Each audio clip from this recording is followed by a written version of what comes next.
मुंडेंना पुन्हा संधी देऊ असं अजित पवार यांनी संकेत दिलेत। धनंजय मुंडे यांना न्यायालयानं एका प्रकरणात क्लीन चिट दिली आहे, तर दुसऱ्या प्रकरणात न्यायालयीन चौकशी सुरू आहे। ती झाल्यानंतर वस्तुस्थिती पुढे येईल। ती पुढे आली की त्यात जर त्यांचा दुरान्वय संबंध नसेल तर आम्ही त्यांना संधी देऊ असं अजित पवार म्हटले।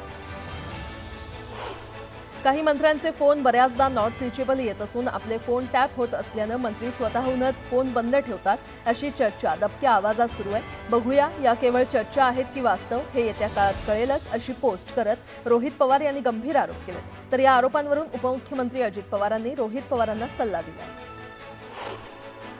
माणिकराव कोकाटे यांचे समर्थक शक्तीप्रदर्शन करणार आहेत। सिन्नर मतदारसंघात सकाळी 10 वाजता कोकाटेंचे समर्थक एकवटणार असून खोटी बदनामी करून गैरसमज पसरवल्याचा आरोप करत निषेध नोंदवला जाणार आहे।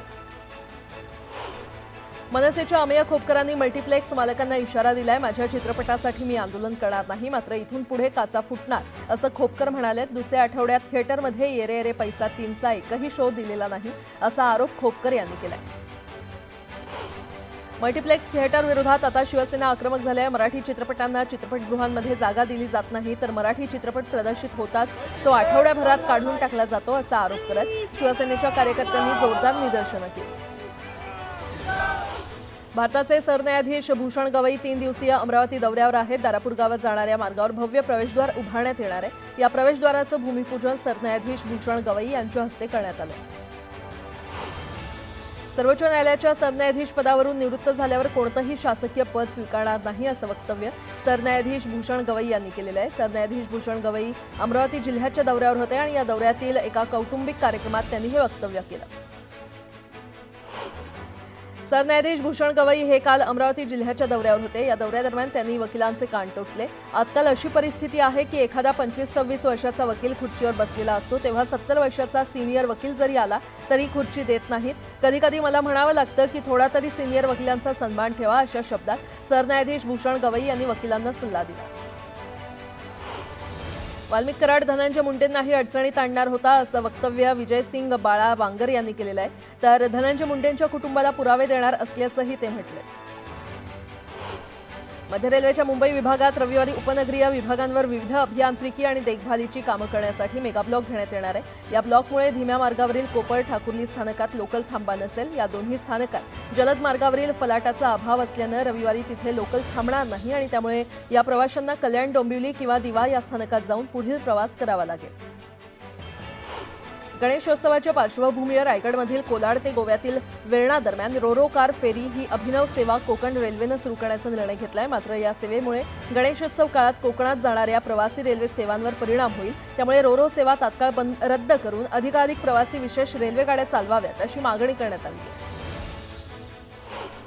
कृषी महाविद्यालयाकडून किंवा त्या जवळून साखर संकुल इथे जुन्या पुणे मुंबई रस्त्याला जाण्यासाठी महापालिकेच्या वतीनं इथे उड्डाणपूल बांधला जाणार आहे। या उड्डाणपुलाचा एक भाग शिवाजीनगर एसटी स्थानकाजवळ जोडला जाणार असल्यानं संगमवाडी मार्गे येरवडा तसंच मुंबई आणि नाशिककडे जाणाऱ्या गाड्यांना वाहतूक कोंडीत न अडकता थेट या पुलाचा वापर करता येणार आहे। मुंबई विद्यापीठाच्या 2025 मधील उन्हाळी सत्राच्या तृतीय वर्ष सेमिस्टर 6 परीक्षेच्या पुनर्मूल्यांकनात केवळ 42% विद्यार्थी उत्तीर्ण झालेत। पुनर्मूल्यांकनासाठी अर्ज केलेल्या 12,642 पैकी 5,370 विद्यार्थी उत्तीर्ण झाल्यानं उत्तरपत्रिका तपासणीवरच प्रश्नचिन्ह उपस्थित झाले। चिप उत्पादन क्षेत्रातील आघाडीची कंपनी इंटेल यंदा 25,000पेक्षा जास्त कर्मचाऱ्यांना नोकरीवरून काढणार असल्याची माहिती आहे। इंटेल सध्या मोठ्या आर्थिक संकटाचा सामना करते। एआय क्षेत्रात उभं राहण्यास कंपनीला संघर्ष करावा लागतो आणि कंपनीचा आकार गरजेपेक्षा मोठा झाल्यानं कपात आवश्यक झालेली आहे। लाडकी बहीण योजनेचा लाभ 14,298 पुरुषांनी घेतल्याची अत्यंत धक्कादायक माहिती समोर आली आहे। 10 महिन्यांपर्यंत या लाडक्या पुरुषांना 21,44,00,000 रुपयांचं वाटपही करण्यात आलं, अशी माहिती अधिकृत सूत्रांनी दिली आहे। पीएम किसान सन्मान निधीच्या 20व्या हप्त्याची वाट पाहत असताना महाराष्ट्रातील लाभार्थ्यांची संख्या चौपट झाली आहे। यात 2,013 कोटींचं वाटप करण्यात आलंय। जळगाव नशिराबाद रस्त्यावर मोटारसायकल आणि ट्रकच्या धडकेत दुचाकीस्वाराचा जागीच मृत्यू झाला। रशीद मनियार असं मृत्यू झालेल्या व्यक्तीचं नाव आहे।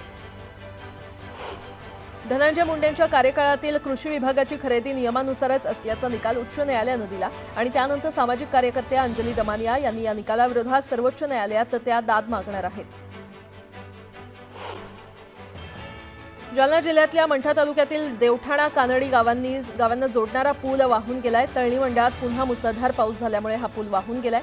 या पुलाचं काम निकृष्ट दर्जाचं झालं असल्याची तक्रार नागरिकांनी केली। मावळ तालुक्यातील शिवसेना उबाठा गटाच्या कार्यकर्त्यांनी राज्याचे कृषी मंत्री माणिकराव कोकाटे आणि गृहराज्यमंत्री योगेश कदम यांच्यावर गंभीर आरोप करत तीव्र निषेध व्यक्त केलाय। महाराष्ट्राच्या सांस्कृतिक वारशाला लज्जास्पद ठरणारी कृत्य ही दोन्ही मंत्री करत असल्यानं या दोन्ही मंत्र्यांचा तात्काळ राजीनामा घेऊन मंत्रिमंडळातून हकालपट्टी करावी अशी जोरदार मागणी करण्यात आली। मुंबई महानगरात शाडू मातीच्या मूर्ती घडवण्याकरता प्रोत्साहन मिळावं आणि जास्तीत जास्त पर्यावरणपूरक मूर्तीची प्रतिष्ठापना व्हावी यासाठी महानगरपालिकेकडून पर्यावरणपूरक मूर्ती घडवणाऱ्या मूर्तिकारांना दरवर्षीप्रमाणे यंदाही मोफत शाडू माती पुरवण्यात आली आहे। आतापर्यंत एकूण 910 टन इतकी शाडू माती मोफत देण्यात आलेली आहे। गोकुळ झा याच्यावर आणखी एक गुन्हा दाखल करण्यात आलाय। सरकारी कामात अडथळा आणल्याबाबत गोकुळ झा याच्यावर गुन्हा दाखल करण्यात आला असून कोर्टात नेत असताना गोकुळ झा यानं पोलीस आणि पत्रकारांशी हुज्जत घातली। पुणे आणि मुंबईमध्ये सीबीआयनं मोठी कारवाई केली आहे। आंतरराष्ट्रीय सायबर फसवणूक करणाऱ्या टोळीचा पर्दाफाश करत 3 आरोपींना अटक करण्यात आली आहे। 27 मोबाईल, 17 लॅपटॉप, 1.60 लाख रोख रक्कम आणि 150 ग्रॅम ड्रग्ज जप्त करण्यात आलेला आहे। तर एका आरोपीकडून 6.94 लाखांची क्रिप्टोकरन्सी आणि दुसऱ्या आरोपीच्या घरातून 9.60 लाख रुपये रोख असा मुद्देमाल हस्तगत करण्यात आला आहे। केंद्र सरकारनं अश्लील, विडंबनात्मक आणि प्रौढांसाठी असलेला कंटेंट प्रसारित करण्याच्या आरोपांवरून अनेक ॲप्स, OTT प्लॅटफॉर्म आणि वेबसाईट्सवर बंदी घातलेली आहे। यामध्ये अल्ट बालाजी, उल्लू, बिग शॉट्स ॲप, देसी फ्लिप्स, बुमेक्स, नवरसा लाईट आणि गुलाब ॲप अशा एकूण 25 ॲप आणि वेबसाईटचा समावेश आहे। कबूतरखान्यांवरील विष्ठेमुळे होणाऱ्या आरोग्य धोक्यांवरील वैद्यकीय डेटा सादर करा असे आदेश मुंबई उच्च न्यायालयानं याचिकाकर्त्यांना दिलेले आहेत। KEM रुग्णालयातील फुफ्फुसीय औषध विभागाच्या प्रमुख डॉक्टर अमिता आठवले यांनी सादर केलेलं प्रतिज्ञापत्र उच्च न्यायालयानं स्वीकारलंय। या प्रतिज्ञापत्रात कबूतरखान्यांवरील विष्ठेमुळे होणाऱ्या आरोग्य धोक्यांवरील वैद्यकीय अहवाल आहे। छत्रपती संभाजीनगर शहरातील पत्त्याच्या क्लबवर पोलिसांनी धाड टाकली। पोलीस आयुक्त कार्यालय आणि सिटी चौक पोलिसांकडून संयुक्तरित्या कारवाई करत 60 जणांना ताब्यात घेतलं। डोंबिवली पश्चिम परिसरात गटाराच्या पाण्यात केळी धुवून फळांची विक्री होत असल्याचा आरोप केला जातोय। डोंबिवलीत रहिवासी राजेंद्र सावंत यांनी गटाराच्या पाण्यात केळी धुतानाचा व्हिडिओ शूट केला। त्यामुळे आता डोंबिवलीकरांच्या आरोग्याचा प्रश्न ऐरणीवर आला। शैक्षणिक वर्ष 2025 साठी ITI प्रवेश प्रक्रियेच्या 2 फेऱ्या पूर्ण झालेल्या आहेत। 28 जुलैपासून 3री फेरी सुरू होणार आहे अशी माहिती व्यवसाय आणि शिक्षण प्रशिक्षण संचालनालयानं दिलेली आहे। मुंबई अहमदाबाद महामार्गावर अनेक गुजराती लोकांची हॉटेलं असून या हॉटेल मालकांनी आपल्या हॉटेल्सवरील पाट्या गुजरातीमध्ये ठेवल्यानं मनसेनं खळखट्याचा इशारा दिला होता आणि त्याच पार्श्वभूमीवर पालघर जिल्ह्यातील सर्व पाट्या मराठीमध्ये लावण्याच्या सूचना पोलीस निरीक्षकांनी दिल्यात। मुंबई कोकणवासियांना गणेशोत्सवाचे वेध लागले असून महापालिका निवडणुकीच्या पार्श्वभूमीवर राजकारण्यांनी गणेश भक्तांना साथ घालण्यास सुरुवात केली आहे। गणपतीसाठी कोकणात जाण्यासाठी मुंबईतील आजी माजी आमदारांनी मोफत ST प्रवासाची व्यवस्था केली आहे। त्यातून त्यांनी मतदारांची जुळवाजुळव सुरू केली आहे। गेल्या 2 दिवसांपासून मुंबईत पावसाचा जोर वाढला असून शहर तसंच उपनगरात गुरुवारी मध्यरात्रीपासून पाऊस कोसळत होता। याचबरोबर शुक्रवारी पहाटे देखील पावसाचा जोर कायम होता। दरम्यान मुंबईसह ठाणे, रायगड, रत्नागिरी, सिंधुदुर्ग जिल्ह्यात शनिवारी अतिमुसळधार तर पालघरला अतिवृष्टीचा इशारा हवामान खात्यानं दिलाय। मुंबई, ठाणे, रायगड, सिंधुदुर्ग आणि रत्नागिरीला आज ऑरेंज अलर्ट जारी करण्यात आलेला आहे। तर पालघरसह पुणे जिल्ह्यातील घाटमाथ्यावर पावसाचा रेड अलर्ट देण्यात आलेला आहे।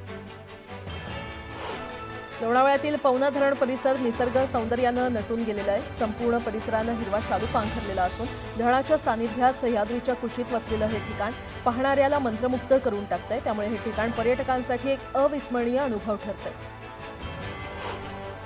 पवना धरण परिसरात पावसाचा जोर चांगलाच वाढलेला आहे। डोंगरमाथ्यावरून खळखळून वाहणारे धबधबे पर्यटकांना भुरळ घालतात। हिरव्यागार निसर्गाचा आनंद घेण्यासाठी पर्यटक गर्दी करतात। मुंबई पुणे एक्सप्रेस वेवर अमृतांजन ब्रिज जवळ दरड कोसळली। मुंबईकडून पुण्याकडे जाणाऱ्या लेनवर ही दरड कोसळली। खारघरमधील पांडवकडा धबधब्यात अतिउत्साही तरुण अडकला होता। धबधब्यात उतरून जाण्याच्या नादात पाण्याच्या प्रवाहाचा अंदाज न आल्यानं तरुण अडकला। फायर ब्रिगेडच्या कर्मचाऱ्यांनी या तरुणाला दोरीच्या सहाय्यानं बाहेर काढलं। वर्धा जिल्ह्यामध्ये पावसानं जोरदार हजेरी लावलेली आहे। यामुळे वर्धा धरणाचे 5 तर वडगावमधील प्रकल्पाचे 2 दरवाजे उघडण्यात आले। दरम्यान शेती पिकांना दिलासा मिळाल्यानं शेतकऱ्यांनी समाधान व्यक्त केलं।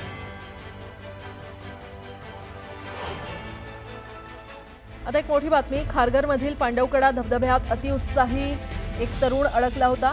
आतमध्ये उतरून जाण्याच्या नादात पाण्याचा प्रवाहाचा अंदाज न आल्यानं तो अडकला आणि फायर ब्रिगेडच्या मदतीनं किंवा त्यांना कळताच दोरीच्या सहाय्यानं त्याला वाचवण्यात यश आलेलं आहे. हा तरुण खारघरमधील रहिवासी असल्याची प्राथमिक माहिती समोर येते.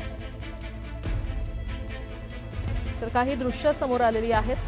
कशा प्रकारे हा तरुण इथे अडकला होता आणि कशा प्रकारे त्याचं रेस्क्यू करण्यात आलेलं आहे ते या दृश्यांमध्ये पाहायला मिळते. अग्निशमन दलाकडून या तरुणाला वाचवण्यात यश आले.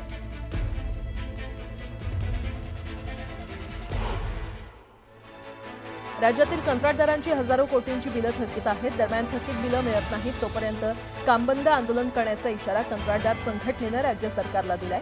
हर्षल पाटीलनं थकीत बिलांच्या तणावातून आत्महत्या केल्याचा आरोप यावेळी करण्यात आला. हर्षल पाटील यांच्या आत्महत्या प्रकरणात मुख्य ठेकेदार असणाऱ्या चंद्रकांत पाटलांनी महत्त्वाचा खुलासा केलाय. हर्षल पाटील यांच्या माध्यमातून करण्यात आलेल्या जलजीवन मिशन योजनेच्या कामांची रक्कम राज्य शासनाकडे थकीत आहे असं मुख्य ठेकेदारांनी सांगितलंय. हर्षल पाटील यांना तांदुळवाडी आणि मालेवाडी या 2 गावांसाठी जलजीवन मिशन योजनेचा सबलेट देण्यात आला होता. वाशीमध्ये हर्षल पाटलांची आत्महत्या केल्यानं कंत्राटदारांनी आंदोलन केलं. जलजीवन मिशनचं थकीत बिल तातडीनं देण्याची मागणी यावेळी करण्यात आली. यवतमाळमध्ये हर्षल पाटलांच्या आत्महत्येच्या निषेधार्थ कंत्राटदारांनी आंदोलन केलं. तातडीनं थकीत बिलं देण्याची मागणी यावेळी करण्यात आली. बीडच्या नारायणगडाच्या महंतांनी घोषित केलेले उत्तराधिकारी महंत संभाजी महाराज यांना बैठकीतून एकमुखी मान्यता देण्यात आली आहे. ग्रामस्थांच्या बैठकीत हा निर्णय घेण्यात आला आहे.